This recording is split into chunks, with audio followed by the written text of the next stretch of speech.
Hey folks, welcome back to the Contrarians. As you can see, our setup is a little bit different because of everything that's going on right now. We hope everybody's safe. And we're also going to do a little bit of a different structure today. So typically on the Contrarians, we pick a dark horse album, or one of us does, from a band. And then we debate why we think that album's the best album compared to the rest of that band's catalog. Well, today we're actually going to pick a band's worst album and discuss the points about that on the Contrarians, the worst album. So yeah, we came up with this title, The Contrarians, the worst album. I guess the Contrarians, we have a subtitle that says what? The wrong album, guaranteed. And this one we're calling, we're putting the subtitle, The Worst Album, agreed. So what we have to do with this show is we figured we're going to tell you a little bit, first of all, of how we pick the worst album and how we agreed on the worst album. So of course, for our inaugural episode of the Contrarians, the worst album, we have picked Van Halen because it was pretty easy to come to an agreement between Marco and myself on the worst Van Halen album. I mean, I won't say what it is, but I'll lead up to it and then I'll hand over to Marco. How's that? So, worst album. Some people really think of the David Lee Roth era. You could look at Diver Down as their worst album. It's short. It's got a bunch of covers on it. The Sammy era, a lot of people don't like the Sammy era, to begin with. But it's got OU812's possibly a little bit weak, and people think Balance is weak. But Marco, what actually is the worst Van Halen album? The worst Van Halen album that we agree on is probably not going to be a surprise to anybody, but we picked Van Halen 3 with Gary Cherone on lead vocals. Yeah, so this is a pretty obvious choice. It's the only one with Gary Cherone.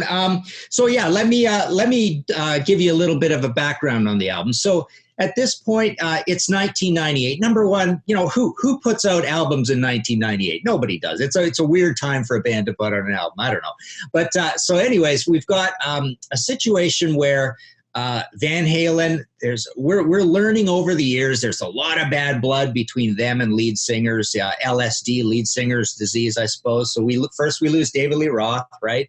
And then we lose Sammy Hagar. There's a lot of bad blood there as well. It's an acrimonious split. You've got Van Halen has management in Toronto, of all places, with Ray Daniels, famous for managing Rush. So they're at this point in the mid-90s being managed by Ray, and so is a band called Extreme. Extreme's an amazing band. I thought they were really cool. Great debut album. They had Pornography, which was really, really cool. 3 sides to every story. This looks like kind of a good match at this point, or an intriguing one anyways. You've got a lead singer coming in of some stature in Gary Cherone. He's a smart guy. He's a front man. He's a front man of a kind of a cool cerebral band with their own Van Halen, Nuno Bettencourt in there. So essentially, there was a big search on for lead singers and stuff. So they make this record. They call it 3 because it's the third configuration of the band. Producer is Mike Post, famous for TV themes, but not really much in the rock and roll world. So they put out this album, and it actually goes gold, which is kind of interesting. It shows that a lot of eyes are still on Van Halen. People are interested in this band. So there's a little background of how we get to this. This is after for unlawful carnal knowledge and Balance, right? It's just those two, right, Marco? We got the 91 and the 95 album, and then there's this long gap of more, interband drama, airing their dirty laundry, and we go all the way up to 1998. So Marco and I agreed that we were going to kind of break this into little segments, and we weren't going to really start judging the record yet. But yeah, now's the point where I do hand it over to Marco, and he starts judging. Yeah, so like you said, Van Halen was it's funny because they were coming off of probably their worst album with Balance, and then definitively made their worst album with Van Halen 3, although really I don't think, depending on the day, I could probably pick Balance as their worst album, but I do really think Van Halen 3 is the worst. The production, some of my notes that I've taken on it, like the production is thin in places. it's almost like the songwriting was just thrown out the window. It's not even that the production's the issue. Like, the songs are not appealing, but the production is an issue. Gary Cherone's vocals, they're mumbly in places. It's hard to hear his voice in certain songs, like Without You and From Afar. His voice gets a little weird. The album to me almost sounds like they're knocking themselves off. It sounds like a knockoff album of like a Sammy Hagar album, like Balance or Unlawful Carnal Knowledge. The keyboards, there's not a lot I really like about the album. Most of the songs, it's, to me, usually when we have these debates, like, I'm one of the guys who kind of looks more like at the songs and less at the production. Like, Martin and Nick more have an ear for production than I do. But I mean, like, songs just sound like B-sides. Sound like B-sides to like Balance songs, or B-sides to like Unlawful Carnal Knowledge songs. Like, they're not even good enough to be A-sides of those albums, which aren't great Van Halen albums anyways. Gary Cherone, is it his fault that the album is that way? I don't know. His vocals are fine. Like, Van Halen plays fine. Like, it's not the musicianship. It's just the album is bad. Look at the front cover of the album, and that's how I feel when I'm listening to it, And Gary Cherone's not a bad vocalist. Like, I've doing some research. Like, I've been looking at some live footage, and like, he has good energy. He sings like the David Lee Roth songs fine. He sings the Sammy Hagar songs fine. Although he is a little bit cringy on stage with some of his dance moves. But I mean, like, he wasn't a bad fit in the band in terms of like vocals. Just the album is bad. I'm sure they could have made a good album with Gary Cherone.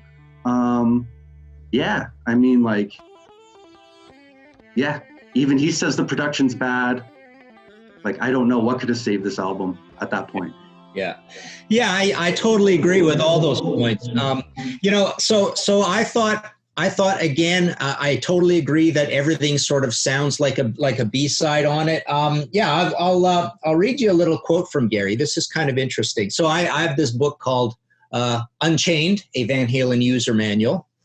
Big whopping 300 and something pages, 308 pages. But I remember talking to Gary about this. So let me tell you this first, and I'll continue on with what I think of this thing. So he says, what was great about the Van Halen thing, which in hindsight probably led to why it wasn't a successful record, it was that me and Eddie hit it off, and we were writing, we really didn't write a Van Halen record. It was just when Sammy joined the band, it became the new Van Halen. When I joined with Eddie writing, it was a new writing team, and I was introducing him to a different lyric style and all that. And that was pure. The art of that was pure. I think we ran into trouble when the record was done and it wasn't preconceived Van Halen record that everybody thought was going to happen. But I never got pressure from the guys. They treated me great. On the producer, Mike Post, he says, I don't know how Eddie and Mike met. I don't even know how he came up with it, but Mike was great. He was like the oddball, like I was the oddball in Van Halen. He was a TV producer, but he had some rock and roll history. He was great in his realm. I have nothing against Mike, but in hindsight, we might have been better off getting someone more in the Van Halen camp.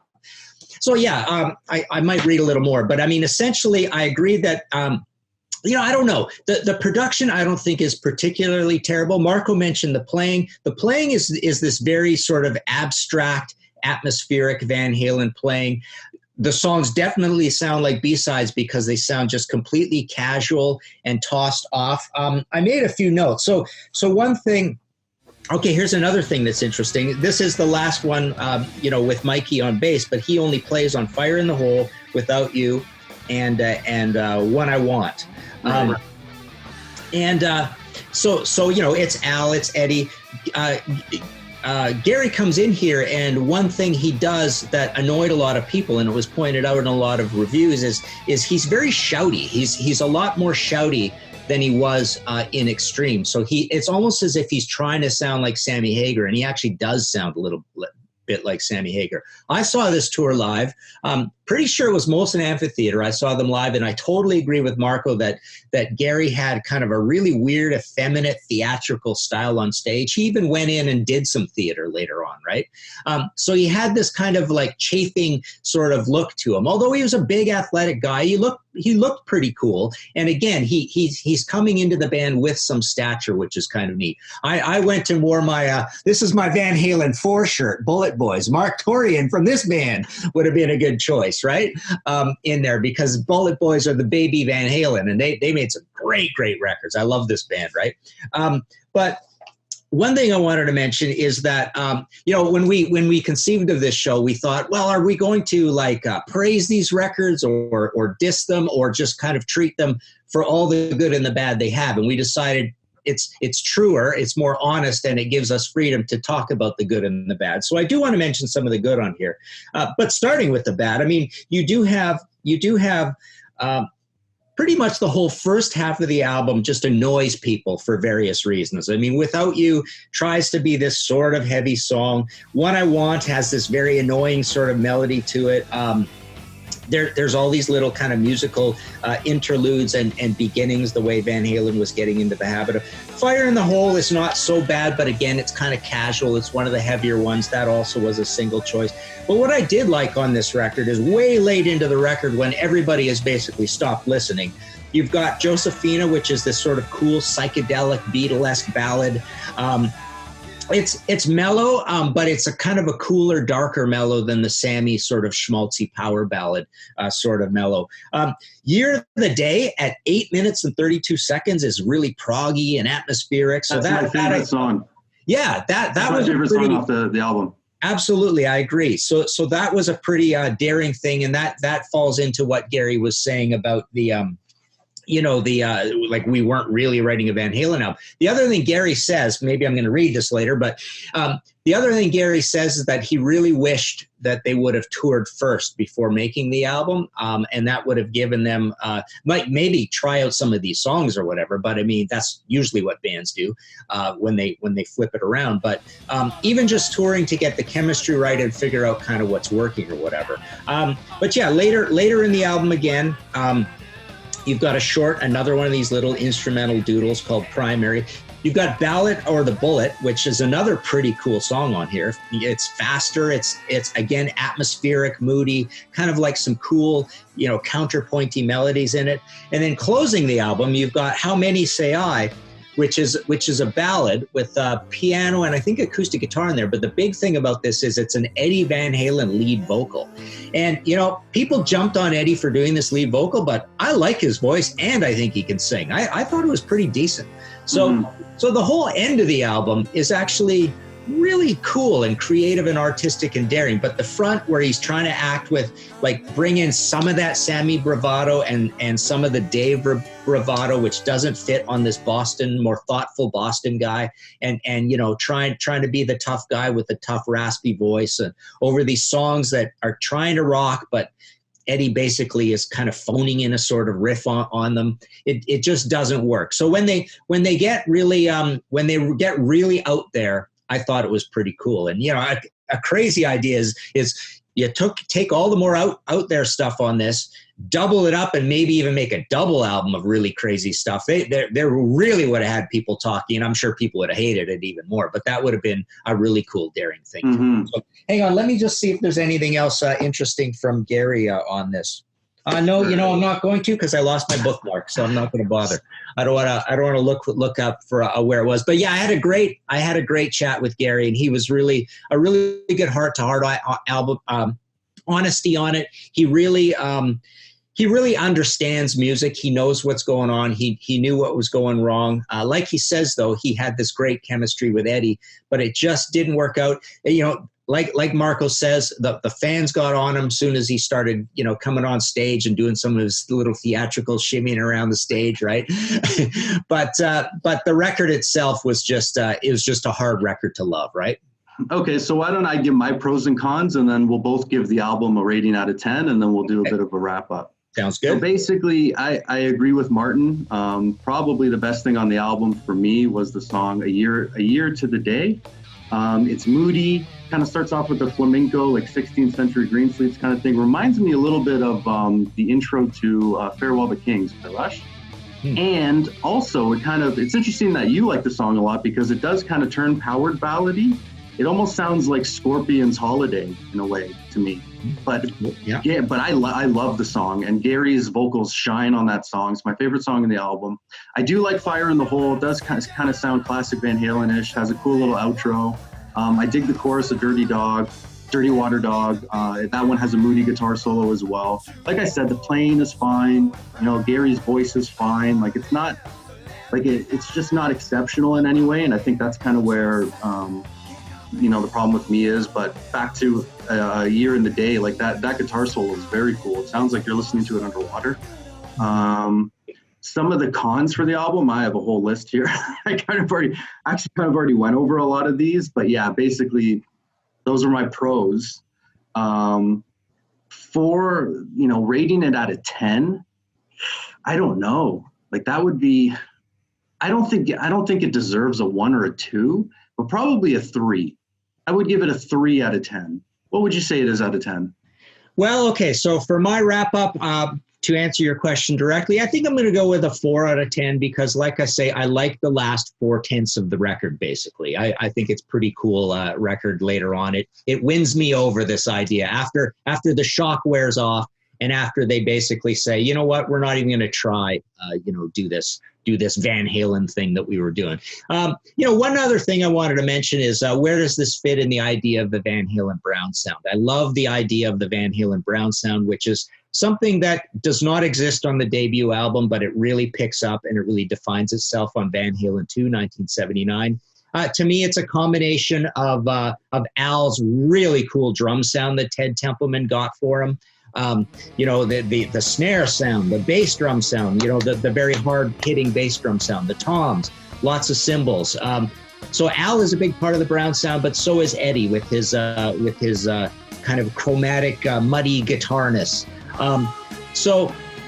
Where does this one fit in here? I mean, I thought the sound, even though they had to change lead singers with Sammy, I think the sound got even kind of browner and browner with 5150 has a really cool, strange, daring production style. This one is not a daring production style, but you'd still definitely get, you get the Brown sound out of the band, but just not as pronounced as in the Sammy years or the Key Dave years.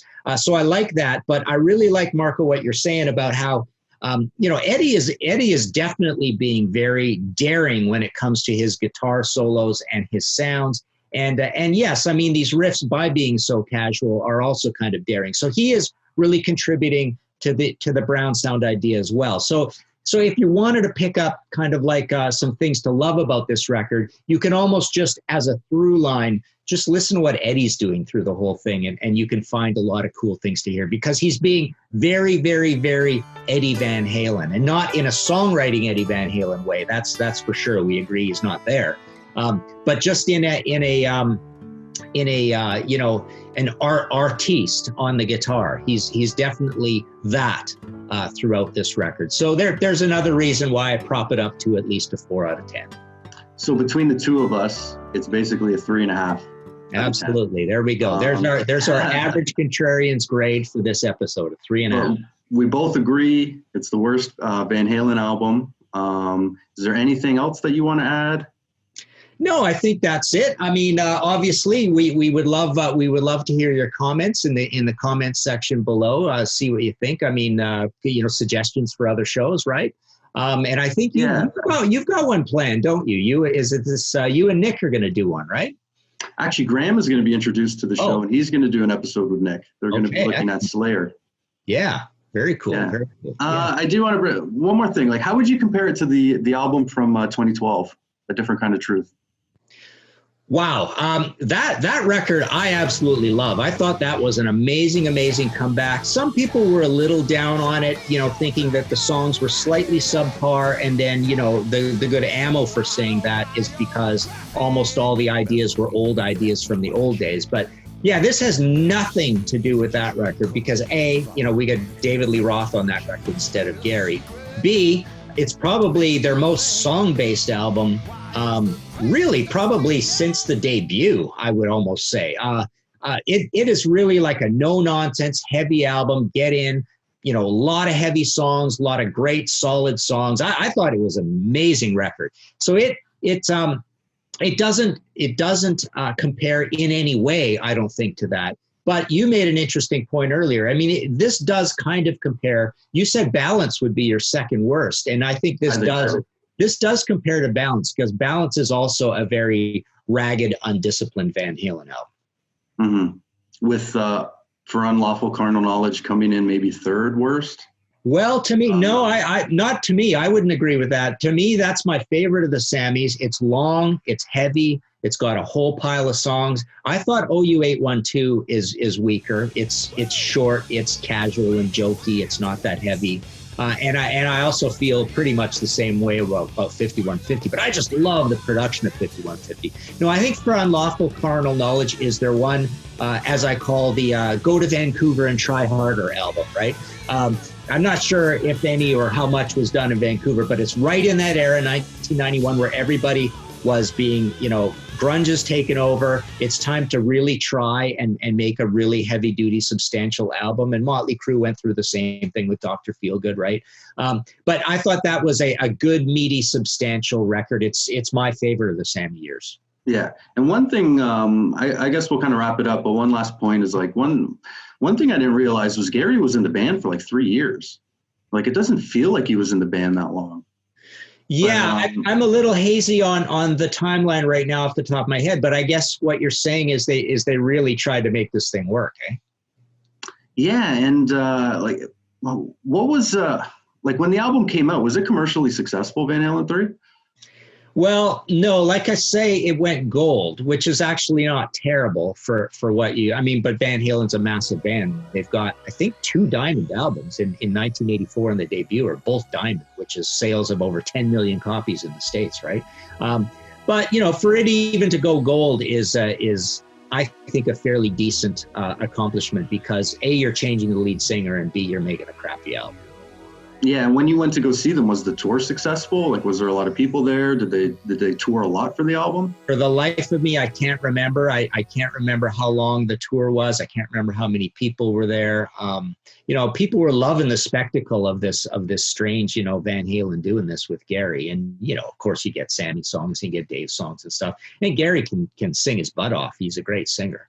And I loved Extreme. Like I say, I think 3 Sides to Every Story and Pornography are classic albums. They're really good. Yeah.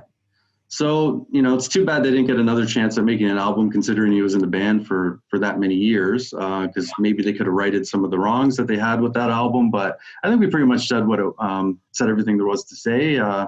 Like Martin said, if you want to join in on the debate, comment below, like, subscribe, follow us on social media. We're on Instagram, Twitter, Facebook. And just everybody stay safe right now. We're probably going to continue with this format for a little while until things get back to normal, but maybe this might be a format we stick around with, so yeah. Yeah, very cool. This was fun. And we shall sign off and see you again next time. All right.